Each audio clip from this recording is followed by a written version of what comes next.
যদি আপোনাৰ গাত লাগে তেতিয়াহ'লে কথাটো গোপনে ৰাখিব লাগে। গোপনে ৰাখিব গোপনে। যদি আপুনি 2জন মানুহৰ কয় তেতিয়া 2 দিন বাঢ়িব বিষটো। 3জন মানুহৰ 3 দিন বাঢ়িব। 3 দিন বাঢ়ি যাব। সেইকাৰণে যিমান পাৰে সহ্য কৰি চুপচাপ কথা কব। নমস্কাৰ, এটা বস্তু আমি দেখি থাকোঁ ন, হয় কিবা উপহাৰ এটা দিম বুলি আপুনি মোক কৈছে। মানে কি হ'ল, বেয়া নহ'ব কিন্তু কথা এটা কওঁ, নাপাওঁ গছ যদি বিক্ৰী হ'লতো ভালে কথা, নহ'লে কিন্তু আমাৰ যে চুৰাট পাত আছে, চুৰাট পাত যদি আমাৰ লগাই দিওঁ ন তেতিয়াহ'লে হৈছে। মইতো গোলাঘাটৰ পৰা আহিছোঁ ইমান দূৰৰ পৰা। এই চুৰাট পাত দেখিছে জানো? এইটো নেকি? এইটো পাত যদি গাত লাগি যায় তেতিয়াহ'লে হৈছে আৰু। নালাগিব, গাত লাগিলে একদম ডেঞ্জাৰ। গাত লাগিলে চুই চাওঁ, এইটো বডি লগা যায়, কিন্তু এইটো নালাগে। এইটো চুই চালে মানে বিপদ আহিব, বিপদে লগে বিপদ হ'ব। আপুনি লগাই পাইছে নেকি? পাইছোঁ। কাক লগাইছে?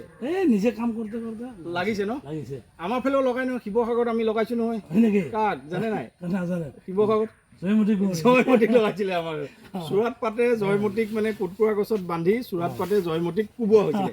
আৰু চুৰাট পাত মই অৱশ্যে বহু দিনৰ আগতে দেখিছিলোঁ, কিন্তু মোৰ মনত নাই পাতটো কেনেকুৱা কি, কিন্তু আজি বহুত দিনৰ মূৰত দেখিছোঁ। এইবিলাক ৰাখিছে যে কেলৈ ৰাখি থৈছে আপোনালোকে? এনে চুজ এটা যাতে নাহে, বেলেগৰ মন হয় এইটো, এই চুজ এটা যাতে নাহে, হাঁহ ঠাঙত জ্বলা ধৰা দিব নালাগে। মানে চুৰাট পাত যদি থাকে জেৰুৱা দিব নালাগে। আৰু কোনোবাই যদি আপোনাক বহুত অসুবিধা সৃষ্টি কৰিছে, যেতিয়া চুৰাট পাতে মৰমো কৰিব পাৰিব।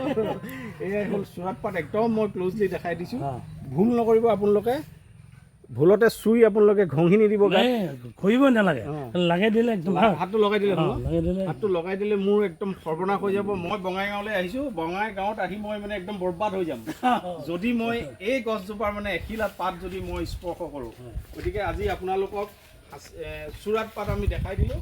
কেতিয়াও জীৱনত ভুল নকৰিব, ভালকৈ চাই লওক, বাৰম্বাৰ চাই লওক। চুৰাট পাত দেখিলেই পলাব, নিজেও নুচুব, আনকো চুবলৈ নিদিব, আৰু চুবলৈ মানা কৰিব। চাই লওক ভালকৈ চুৰাট পাত।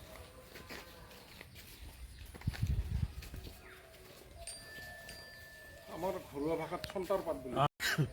আপোনালোকৰ ফালে কি বুলি কয় পাতটো? আমাৰ ইয়াতে লোকেল ভাষাত কয় চন্তাৰ পাত। চন্তাৰ পাত, চন্তাৰ পাতক লৈ কিবা সাধু কাহিনী আছেনে ইয়াত? কাহিনী মানে আছে, এটা কাহিনী মানে আছে। যদি আপোনাৰ গাত লাগে তেতিয়াহ'লে কথাটো গোপনে ৰাখিব লাগে। গোপনে ৰাখিব গোপনে। যদি আপুনি 2জন মানুহৰ কয় তেতিয়া 2 দিন বাঢ়িব বিষটো। 3জন মানুহৰ 3 দিন বাঢ়িব। 3 দিন বাঢ়ি যাব। সেইকাৰণে যিমান পাৰে সহ্য কৰি চুপচাপ কথা কব। আপোনাৰ যদি গাত চুৰাট পাত লাগিছে আৰু চুৰাট পাতে আপোনাক ডাকিছে, তেতিয়াহ'লে কাকো নক'ব, মনে মনে ৰাখক, অতি গোপনীয় এইটো কথা। যদি এজন মানুহক কৈছে আপুনি 1 দিন ডাকিব, 2জনক ক'লে 2 দিন ডাকিব, 3জনক ক'লে 3 দিন ডাকিব। যদি আপোনালোকৰ চুৰাট পাতৰ পৰা ৰিকভাৰী পাবলৈ মন নাই, খজুৱতিৰ পৰা, তেতিয়া আপুনি মানুহক ৰাস্তাত গৈ কৈ থাকক। গতিকে চুৰাট পাতক লৈ এইটো কাহিনী মানে নামনি অসমৰ বিশেষকৈ বঙাইগাঁও অঞ্চলত আছে। কি পাত ক'লে?